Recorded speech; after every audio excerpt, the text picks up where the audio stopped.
talk about your health. Living a primal lifestyle. You know, we have Tom from Tampa on the phone. Hey, Tom. Good morning. It's bright and early now, huh? Hey, thanks. Good. How you guys doing, Nico? Doing great. Good. Hey, your newsletter's outstanding, man. I'm telling you, man, it is outstanding. And so is the Primal Edge. I love that stuff. I'd never be without it. I mean, I've been on it now 3-4 months, man. I mean, it's just, I can't get over how good I feel. Primal Edge is, people are raving about it. People who are trying it, they know because you can feel it. Would not be without it. Call now, toll free at 1-877-927-6648. Internationally at 727-445-1044. Now your hosts, Nico DeHaan and Paige Clark. Good morning and welcome to Living a Primal Lifestyle. I'm Paige Clark, and this is where we explore a return to a more natural, wild world. To recover our natural health and regain our rights and our freedoms, I'm Nico DeHaan. And it is a beautiful day here in the 70s, 75 degrees. Yeah, we're liking this. This is starting to feel a little bit more like fall, maybe a hint of it coming. Yeah, it's a little early this year. Yeah, but, I'm not complaining. No, it's been great. Because I didn't really get away into the mountains vacation this summer. It just kind of snuck away, so I'm sort of looking forward to having a little cooler weather. Oh, cool. You know, one of the topics we want to discuss today is fiber, and is fiber really good for you? And I've always been confused about this subject because we have so many different sources telling us, you know, you got to eat these whole grains for fiber, you've got to eat your vegetables for fiber, slow down on the meat, don't eat any fat. These are the things that are still in our society. So when I started reading this one from Ben Greenfield. Greenfield, yeah. Well, it's great because he found our Russian guy that I can never remember his name. Konstantin Monastrsky. I'm glad you're saying that. Yeah. Monastrsky. Yeah. So he was talking to him about what's healthy and what's not, and he's got a nice way of putting things that there are a lot of myths about fiber, and I think I'd like to deconstruct each one. I would too. I think it's really important because so much of what we believe today is what we've been told, what we've heard. Mm-hmm. You know, we become like sheep in a herd, what we've heard, and we believe that this is true, and this is happening across all facets of our lives. And you know, this article starts with the recent popularity of fiber in medicine and nutrition is based on actually an old wives' tale. And it's they're also intentional lies. Yeah, intentional lies that have little to do with either science or medicine. These lies and tales have been retold ad nauseum. Yep. So everyone believes it. Tell a lie long enough, tell it too many times, long enough you believe it. And it turns into a pervasive, believable myth. Yeah, and this shows up in medical offices, websites, diet books, college courses, and government pamphlets, and on and on. Yeah, yeah. So really, what we want to do is sort of, like Ben says, prepare to have your mind blown with some of these things. We're going to take our time to go through these, and you know, we can talk a little bit about it. What we want you to know is that many of the things that you're told we need are actually designed to help move products that are in those inside aisles at the grocery store. Well, and also the other side of that, if fiber is meant to move products through you. Yes. In a sense. And of course, you know that I've, in my 5th week of my internal cleanse with the coffee enemas, and you had suggested to me do it for 26 weeks, which is a half a year. Seemed like daunting, but I said, okay, I'm going to do this. And as I'm getting cleaner and cleaner through this whole process, I'm adding more vegetables, mostly in salad form. Right. So raw vegetables. And I'm finding... For that fiber, which we do need, I think. Yeah. But I don't know if we need as much of it as we say we do, because I've always been the guy who's been eating more fat and a little bit more protein probably than the average person, because I feel I need it, because I want to keep rebuilding my muscles as I get older. But and I have shied away from lots of vegetables, even though I enjoy vegetables. And now I seem like I'm naturally getting back into it because... I'm glad to hear that, because I really enjoy vegetables. I think they're... Well, for me, it kind of is like dessert almost. You know, I have the meat with the fat on it, and I enjoy that. And then at the end of the meal, I have my... basically the fiber, I guess, you know, a little bit of salad. You don't eat like a little bite of each thing? No, oh, no, I save the salad for the last, and that's the way they do it in Europe and France. The salad is to push things through. Yeah, and I feel like it's a more cleansing feeling than if I mix them, and that's just my own personal opinion. But you know, so let's talk about first of all, for maximum health, we need 30 to 40 grams of fiber daily from fresh fruits and vegetables. That's the myth. Okay, so we're starting the myth subject. Yeah. Okay, so you know, that may be the case, but I think people are getting it from sources. They're looking for supplemental sources of fiber. They're looking for forms that are not really the forms that we need. Well, if you get it from fruit, that comes to 5 apples, 3 pears, and 2 oranges. So that's a lot of fruit. And that would really disrupt the sugar balance in your body. Especially if you had it in the morning. And even in the evening you would. Yeah. So it's exactly.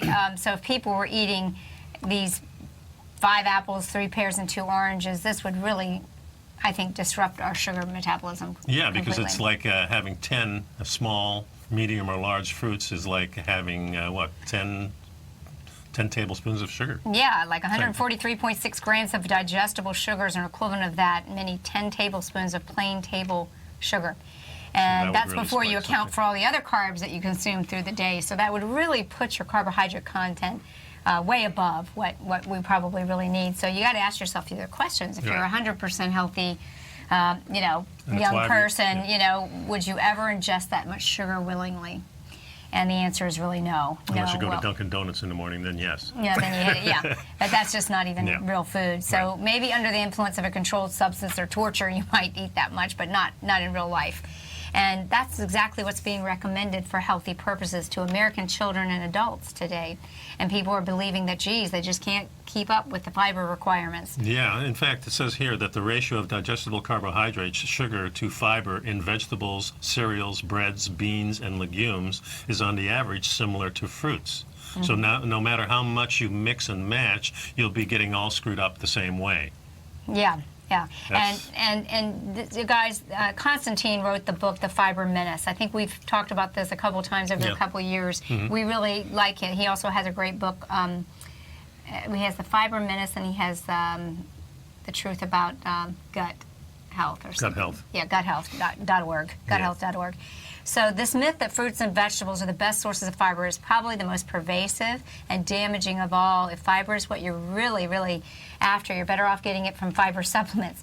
These, after all, have almost no digestible carbs, but then, of course, you run into those other persistent falsehoods that you get from supplementing. So that's very true. If you really feel like you've got to hit that number, why bombard yourself with all those sugars? So that brings us to myth number 2. Fiber reduces blood sugar levels and prevents diabetes, metabolic disorders, and weight gain. And, Ben says that's a blatant deception, too. Yeah, if you consume 100 grams of plain table sugar at once, the blood absorbs all 100% of the sugar almost as soon as it reaches the small intestines. That's where the assimilation takes place. If you add 30 grams of fiber into the mix, the fiber will first clog the stomach for a while. Second, will partially block the intestinal absorption, which in turn will extend the rate of sugar assimilation in the blood for at least 1 to 3 hours. Okay, so it's going to extend the rate of the sugar assimilation from 1 to 3. I mean, that's... Instead of getting whacked with the sugar all at once, it extends it. Right, so you're having that elevated blood sugar for longer hours so through the day. So you're going to be hungry immediately, almost, it seems like. It's kind of like that book I told you about called Life Without Bread. And he kind of says that's why we want to go longer periods so our blood sugar comes back down. Okay. And we stay at these lower levels. So we're going to continue this after our break. Yep. So stay tuned. Stay tuned. Pick up our brand new Health Signals newsletter and pick up our Primal Edge, and Paige and I will be right back. Welcome back, folks. Nico and Paige here on Living a Primal Lifestyle, and we're talking about some of the myths that about fiber, because we get bombarded with a lot of information about fiber. And the number 2 myths we were discussing was fiber reduces blood sugar levels, prevents diabetes, metabolic disorders, and weight gain. And we're finding that probably the reverse is true. Because the glycemic index really gets whacked when you introduce a lot of, especially fruits. But vegetables and breads and things like that do pretty much the same thing. Yeah, and even though the fiber might slow down the absorption of the sugar, the same amount of sugar is going to be absorbed. 100 grams of sugar is still going to be 100 grams of sugar. And that's a lot of sugar, so you're going to get whacked for 1 to 3 hours, it says. Correct. And the load or the damage that the carbohydrates cause to the cells of the liver, the kidneys, the pancreas, due to this extended sugar digestion, the resulting elevated insulin, the high triglycerides. Keep in mind, when your triglycerides, those are blood fats that are caused by sugars. It all still happens. And that's even before you take the impact of what the fiber does to the digestive organs, which we're going to touch on, because and also, once inside the large intestines... And I'm thinking the sugar hanging around for a while is not a good idea, because we often talk about glycation. Oh, yeah. Yeah, so the sugar's in your blood, and now it's going to be attaching itself to the little proteins in there. And creating those advanced aging products, Right. yeah. So once inside the large intestine, most of that fiber will get fermented, and you guessed it, like you said on the show. It's volatile gas. You create that little distillery, and, people that are suffering from bloating, cramping, farting, all that stuff, all this is happening as a result of this fermentation of the fiber. And most of these substances get assimilated in your blood as fast as bacteria can make it happen. And one of these products of fermentation is a form of methanol. It's even quite toxic, even in trace amounts. So if you can't figure out why you're feeling like you have a headache, or you don't sleep well, or you have depression, anxiety, or fatigue, you might just want to, as Ben says, shut down that distillery in your gut, sober up, and, because the Going a fiber little and the fast. fermentation is creating that little buzz, I guess. Number 3. Which is fiber-rich foods improve digestion by slowing down the digestive process. Kind of like number 2 says, but a little The bit reality is fiber indeed slows down the digestive process because it interferes with digestion in the stomach and later clogs the intestines, the whole 9 yards. Yeah, so here's what you get from delayed digestion. Indigestion, heartburn, gastrus, inflammation of the stomach's lining, the peptic ulcers, all kinds of inflammation on the intestinal membrane, and further down the chain it gives you, of course, constipation, irritable bowel syndrome, colitis, and Crohn's disease. And all this is the core message that Constantine says in his book, The Message of Fiber Menace. The fiber slows down the digestive process, and slow digestion is ruinous for your health. Don't mess with fiber unless your gut is made of steel. It's kind of the message. Of course, for years before we got into the Primal movement, my wife had been taking like psyllium, which is an herb, and it's a nice digestive. It's like a broom. Yeah, it's kind of sweeping things away. But I recall when I switched and stopped taking that, it took me about a week to adjust, and then everything was fine. Yeah. So, I thought, wow, this is really strange, because here we're taking fiber to get everything moving fast, and then for a week it slows down because I stopped. So I'm thinking, okay, maybe the fiber I need, and then all of a sudden things are moving just as well as before. Right, there you go. So myth number 4 is that fiber speeds food through the digestive tract, that this will help to protect us from cancer. And that's not true. The reality is not true, according to this article. In fact, the claim directly contradicts the claim that fiber-rich foods slow down the digestive process. For a reality check, there's an excerpt from a college-level physiology textbook that reveals the truth. And it says, colonic motility. Energy-rich meals with a high fat content increase motility, the rate of intestinal propulsion. Carbohydrates and proteins have no effect. This, incidentally, is why low-fat diets and constipation often accompany each other, and don't count on any cancer protection from fiber either. That's another often repeated deception. So interesting, folks. There we go. So maybe by increasing more fats in your diet, you kind of loop things up and things move in and move out. So maybe that the sweeping idea where these things are just sweeping away in your digestive system is not really what's happening there at all. It's actually just kind of grinding through, plugging things up, stopping the absorption of the materials that we want. So, you think about the wisdom of our grandparents and so forth. Austin's granddad, he's Italian, and he was just, every day you got to take that teaspoon of olive oil. They just, keep things moving. That was his thing. Or cod liver oil. Yeah, exactly. I Yeah. mean, this was historically, it seems that the wisdom of our ancestors and our relatives is really something we've got to pay attention to. I really do. I enjoy reading stuff from, the past. Yeah, for sure. I find that. So number 5 is fiber promotes a healthy digestive tract. Oh, did we go over that already? No, this is just in general that fiber would, number 5 is that it would promote a healthy digestive tract and reduce cancer risk. And this is some further evidence beyond colon cancer, as we talked about. Here's what doctors in the know have said on the subject of the colon cancer fiber connection. Lack of the effect of a low-fat, high-fiber diet on the reoccurrence of colorectal adenomas. Adopting a diet that is low in fat and high in fruit, fiber, and vegetables does not influence the risk of reoccurring colorectal cancers. For years, Americans have been told to consume a high-fiber diet to lower the risk of colon cancer, mainly, mainly on the basis of results from relatively small studies. Larger and better designed studies have failed to show a link between fiber and colon cancer. Okay, so what we can know is that we don't have to sweat it out and worry that if we're not getting our 30 grams, of fiber, that we're, going to be at risk. Yeah, because I always wonder, people that live way, way up north, like the Inuit people of Canada or in Siberia, they're not eating a lot of fiber because there's just no fiber out there when the snow's on. They would only have a little bit of fiber in those 6 or 8 weeks of summer. And we got, like, the Inuit people. Yeah. Yeah, I mean, they live off of pure fat. Pure pretty fat much. and no vegetation. There's lands covered in snow, and they don't have a high incidence of this kind of disease. But if you're not convinced yet, here's some more damaging information that came from the U.S. Food and Drug Administration. All of these alphabet organizations in our government, ABC CBS. and 123 and USDA and CDC, we really have to start looking at who's lining their pockets to produce the information they put out to us. I really think you have to use your own common sense and dive deeper into this. But this is a letter regarding dietary supplement health claim for fiber with respect to colorectal cancer. Based on the reviews of scientific evidence, the FDA finds that the most direct, relevant, scientifically affect a pervasive incidence with respect to fiber consistently finds that dietary fiber has no preventative effect on incidences of, polyps, colorectal cancer, and it goes on and on. So, somehow or another, the story has been repeated long enough that people believe it, but the evidence is not there to support it. Yes, surprisingly, it says the countries with the lowest consumption of meat and accordingly the high consumption of carbohydrates, including fiber, have the highest rates of digestive cancer, particularly of the stomach.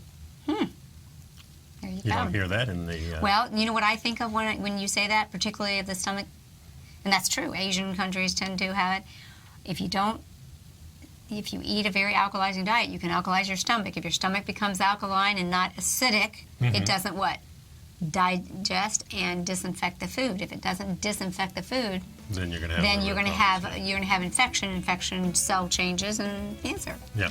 So we'll continue this. We're talking about the myths of, is fiber actually important for us and keeping us healthy? We'll keep going. We've got a few more. Turning the tables completely upside down the way we've always heard. Hey, we know we live in an upside down world, so we're going to come check it out again. So stay with us. And welcome back to Living a Primal Lifestyle. We're talking about the myths about fiber. There's a lot of myths out there, and today we're kind of dissecting the fiber story. Myth number 6, fiber offers protection from breast cancer. This is actually, according to the author, a blatant, preposterous lie. Yeah. And according to the recent massive study jointly done by the U.S. and Mexico for the Center for Disease Control and Prevention and the Ministry of Health in Mexico, they determined that it's the opposite. Women with the highest consumption of carbohydrates and correspondingly of fiber had the highest rates of breast cancer. Yeah. It's amazing because we have all these corporations that are telling us exactly what to eat. And I just come to mind, I heard a little blurb yesterday about at the Olympics. There's only one company that is selling products there to drink. Oh, really? Coca-Cola. Oh. They have the franchise. So if you want something to drink, it has to be Coca-Cola, or I imagine they have water there too by Coca-Cola.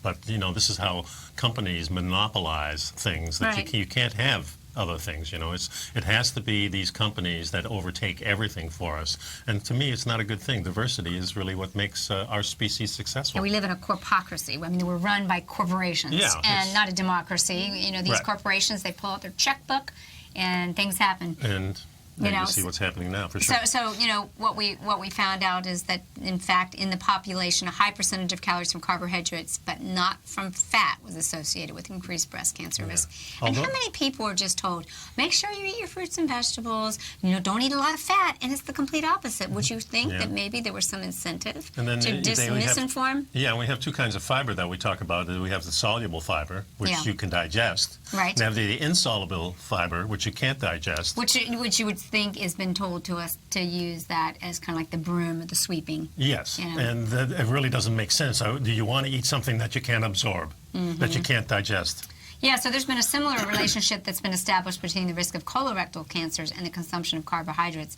Digestible carbohydrates may boost colorectal cancer risk. People consuming the highest amount of digestible carbohydrates had a higher risk for developing colorectal cancer compared with those eating the lowest amounts. This was from Rutgers Health back in 2002. So although these studies single out carbohydrates as the culprit, Where there's kinda go smoke, hand in hand. there's fire. Right. You know, carbs and fiber are inseparable, as the author says. Inseparable as Siamese twins. And, you know, so let's talk about myth number 7, Nico. Yeah, that's fiber lowers blood cholesterol levels, triglycerides, and prevents heart disease. And this is a real biggie because we've been on this kick for 25, 30 years. Yeah.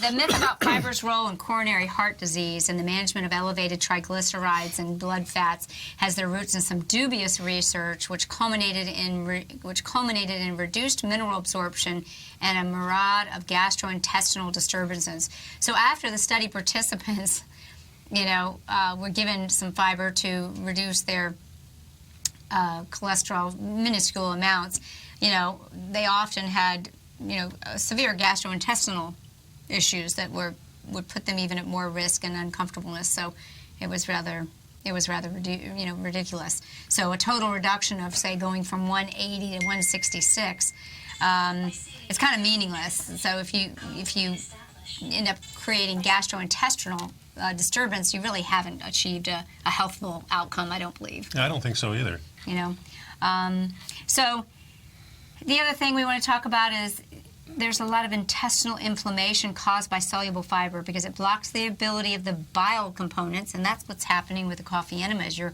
getting thinner bile, so the bile itself is helping to emulsify food so we can use them. I see the difference each time in what's left and what's being eliminated, and you can see the progress and certainly how you feel. So I definitely recommend, and we'll do a whole show on that later on. But yeah, so really, he says the whole claim of a fiber-cholesterol connection is a deliberate con. Did you read this part, the intestinal?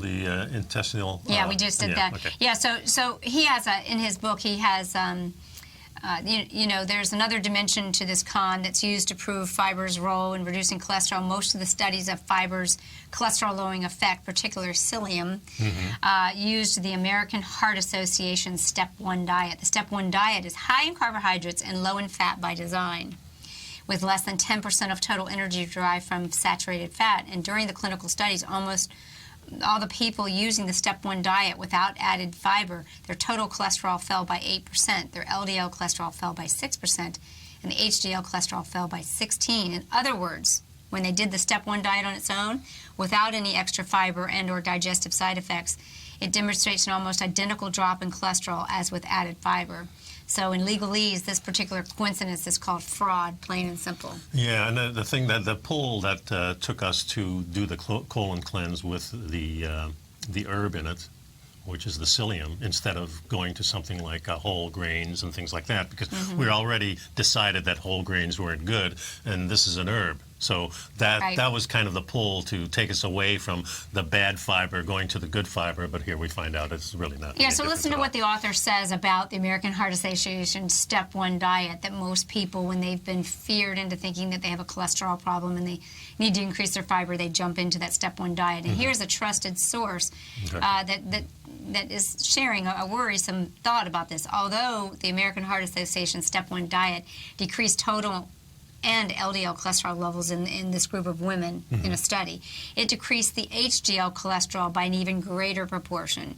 In women, a low HDL cholesterol concentration is a stronger independent predictor of cardiovascular disease risk than is elevated total cholesterol or LDL cholesterol. Therefore, women who followed the AHA guidelines for lowering their serum cholesterol might actually be increasing their risk of heart disease. Yeah, and here he writes that, don't get me started on triglycerides. First, nothing raises triglycerides as profoundly as a high-fiber diet because, paraphrasing the smoke-fire cliche, where there's fiber, there's carbohydrates, usually 8 to 10 times as much. Yeah, good point.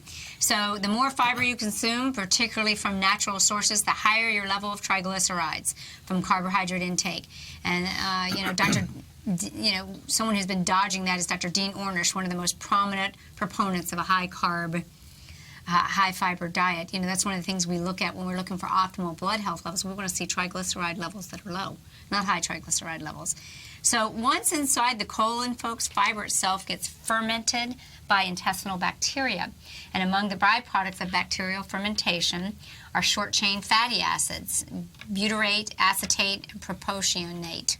Most of these fatty acids get assimilated directly into the bloodstream to provide energy. So You know, we really have to start taking a look at this, and I really suggest if you get a chance, Google this book, Fiber Menace book, and there's a section, that discusses these the myths of fiber. Fibermenace.org, I think, is the website. Yeah, it discusses these fibers' effect on heart disease, which is a bargain with the devil, he said. Yeah, exactly. So myth number 8, fiber satisfies hunger and reduces appetite. But in reality, according to Ben, that's yet another dubious effect of fiber. Because fiber rapidly absorbs water and expands in the stomach up to 5 times its original size and weight, it pacifies the appetite for a very short while. Yeah, and I was reading it's a temporary effect. Yeah, and I also reading carbohydrates absorb water too, of course, with the fiber. And you can see your weight go up too when you have a high carb rich kind of a feed night. Sometimes the next day you get a lot of water, then it goes down, but they do. The food swells and holds. We're going to continue this talk on the truth and myths about fiber, so stay tuned. We'll be right back. The number here is 877-927-6648. Now to give us a call. And welcome back, folks. So we're talking about the myths of fiber, and our engineer, Al, is asking, I also heard that fiber helps prevent appendicitis. Well, again, what we're learning here today is some of these myths may or may not be true. Appendicitis is an inflammation of the sac that holds onto what we consider to be our probiotics. I say appendicitis is a result of gut dysbiosis and imbalance in our probiotics. And so maybe what we're learning today is that the fiber disrupts all that. That the fiber may actually add to that. So number 9 was that fiber prevents gallstones and kidney stones. And this is very interesting because the researcher states that there are a lot of studies that say this is not so. And it's actually common knowledge that diabetes and obesity are consistently associated with what? High risk for gallstones. But because both of these conditions are direct outcomes of excessive consumption of carbs and fiber. And also these studies are observational studies only. Yeah. So that's a big difference there. Yeah. So, beyond these few studies, there isn't a shred of any evidence, anatomical, psychological, physiological, clinical, or nutritional evidence that connects any gallstone formation with any fiber. Mm-hmm. It doesn't really make sense when you consider it because of the calcium. Yeah, exactly. So fiber's effect on the small intestine, this is not welcome at any price. This is kind of an interesting thing, to find out that, in fact, we really don't want the impact of fiber in our small intestine. It shouldn't be going on. Yeah. Gallstones are formed from concentrated bile salts when the outflow of bile from the gallbladder is blocked. And so before they can form, something else must first obstruct the biliary duct. And that makes sense. So just like with pancreatitis, that something is either inflammatory disease or obstruction caused by fiber. Yeah, one article suggests that a diet free of digestible carbs but containing fiber makes urine composition less stone prone. In other words, you're talking about urine right now, right? Yeah. So you don't have to be Dr. Watson to deduce that fiber, an indigestible substance, can't materially affect urinary chemistry because what can't get digested also can't reach the kidneys. So it's the same, yeah, so it's the same for the gallstones as it is for the kidney stones in a sense, because it's the blockage that causes this. It's not the it's not the fat, it's not the protein. Well, it's causing blockage. The fiber is perhaps interfering with our filtering organs. It's creating a stressor in our body, so maybe we need to take a look at it. Number 10, fiber prevents diverticular disease. So many older people are being told by their doctors to, make sure they have a lot of fiber because they've got some diverticular evidence when they get their colonoscopies. But the therapeutic and preventative role of fiber in diverticular disease is steeping in its own mythology, according to Ben. And some of these myths that are detailed in this article entitled Diverticular Disease says, for starters, even the opening statement reveals that the benefits in the prevention and treatment of diverticular disease is just conjecture without any proof. Well, I've often heard when they do the colonoscopy and things like that, they find these polyps and things like that, and most common, 99% of the time, is that you will die naturally before that goes into a cancer-type state. Although, if you find a polyp, probably getting rid of it might be a good idea. I'm not sure, because you're in there cutting away, right? I personally have a different opinion. I think there's more non-invasive ways to check for colon issues, but again, let's follow dietary guidance so that we're not at high risk for these things. Let's talk a little bit more about this, though. You know, when we talk about where did diverticular disease start happening, the standard quote is, it came about, it was first noticed in the 1900s, which was the same time processed foods were introduced in the American diet. Many processed foods contain refined low-fiber flour. But Ben says this is not true. The disease was first noticed in the early 1900s not because of dietary changes in the American diet, but because in 1895, Wilhelm Conrad Röntgen accidentally discovered X-rays. And before X-rays became commonplace, people were dying from undiagnosed and unknown internal diseases, because there were no invasive diagnostic tools, and no exploratory surgery or autopsies were rare. So since diverticular disease affects primarily people over 50, dietary changes in the early 1900s wouldn't even show up in people into the late 30s or 40s. Yeah. So. And this disease is common in developed or industrial countries. Well, this is the quote. They're saying diverticular disease is common in developed or industrial countries, particularly the United States, England, and Australia, where low-fiber diets are common. But not true, according to the article. Also common in these countries is watching television, drinking beer, driving a car, sitting down instead of squatting. Right. Big, huge thing. Most of the world squats when they sit. Right. Still today. On the toilet. On the toilet. Well, on the toilet, even just, I mean, most people sit on the floor. Right. In the world. I mean, Western society, we have chairs. The positioning of a squat is actually ideal for the movement of the colon and the emptying of the large colon. It's also ideal for health. It keeps your spine aligned. If you're getting up and down 100 times a day, you're being strong, you're being flexible. Listen to this statement. Okay. Diverticular disease is more common in Western developed nations, not because the traditional Western diet is low in fiber, but because of excessive consumption of fiber and fiber laxatives. If Westerners consumed even more fiber, the incidence of diverticular disease would be even higher, as described in the next myth. So we'll discuss that. So it's rare in countries such as Asia and Africa where people eat high-fiber vegetable diets, but he says that's not true. High-fiber diets are prevalently only among the poor and very poor, usually in rural areas. Like you said, the starvation food. The starvation foods. This is what we send them when the floods come and everything. So if it's flooding, go someplace else. And it says that poor people in these regions die well before their age, commonly associated with diverticular disease in the West, because there's no reliable health care in these rural areas. And when Africans do have access to hospitals, doctors have concluded that African colon has a number of pathological lesions contrary to previously reported literature. Many of these people are, they're getting the foods that, as we said, the starvation foods, the high carbohydrate storage foods. So. Yeah, because, I mean, if you're a Inuit person or you're naturally living off the land, the first thing you're going to go for is the fat and a little protein. You're not going to go for bread. Yeah. So here's another myth comment. Both kinds of fiber help make stools soft and easy to pass. Not true. Insoluble fiber is a bulky laxative. Bulking laxative. It makes stools large and hard to pass. This is why fiber is called roughage.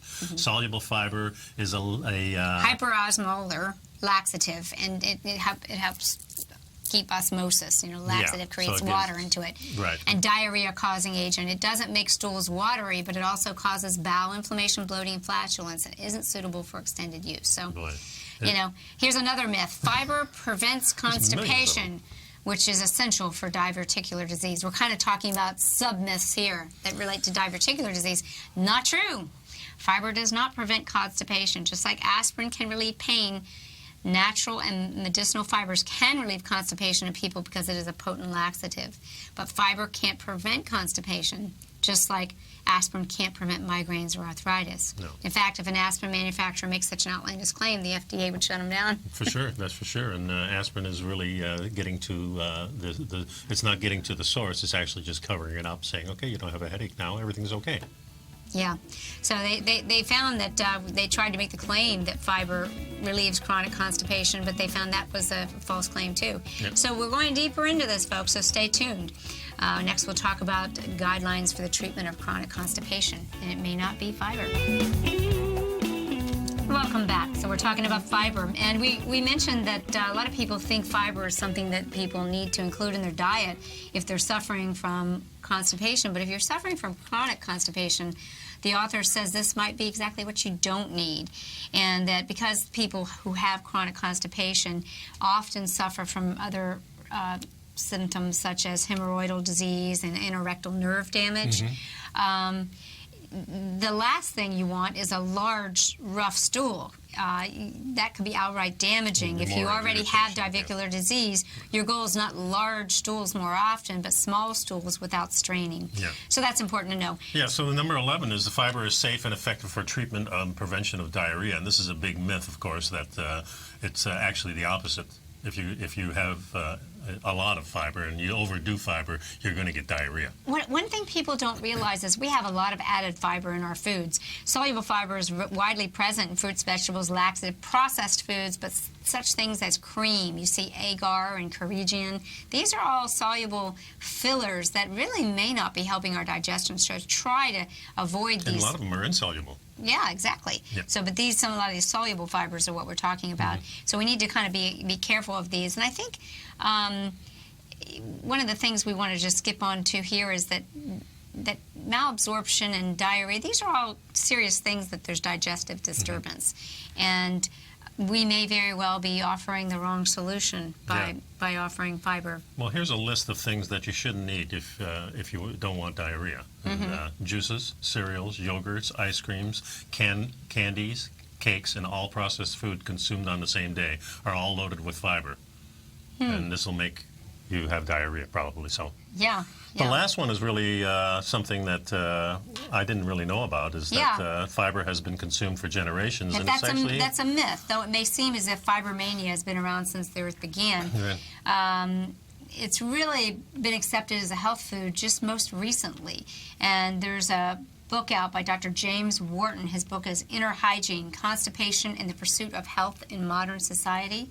He says the dietary fiber hypothesis, as it was initially known, was put forth in the 1970s, and much of it was accepted as a major addition to medicine and nutrition by the 1980s. So it's really been in our relatively short lifetime here that all this knowledge has been twisted. Yeah, the original intent for adding fiber wasn't for anybody's good health, good stools, or longevity, but rather to curb sexuality and a built-in character. Remember? Oh, let's go. Yeah, let's go with this. We're talking about Kellogg again. Yeah, in the introduction to the Fiber Menace book, the original intent was to do all this stuff, and we found out what Kellogg did.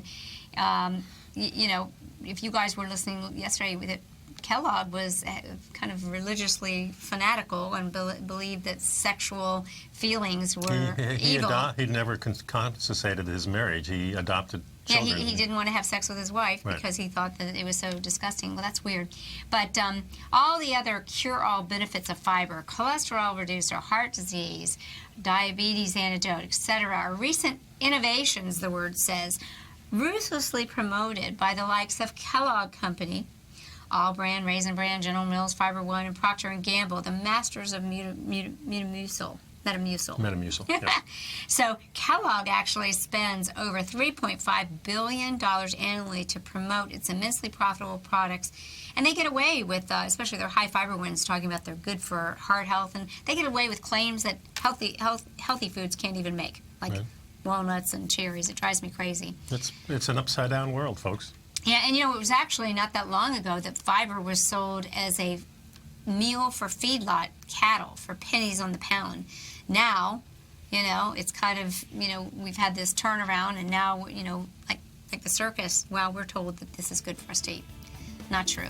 Yeah, so the whole thing is turned around, and I hope you got something out of this, because I think this is an important part to realize that the fiber and the carbohydrates are the things that are causing most of the problems that we have health-wise.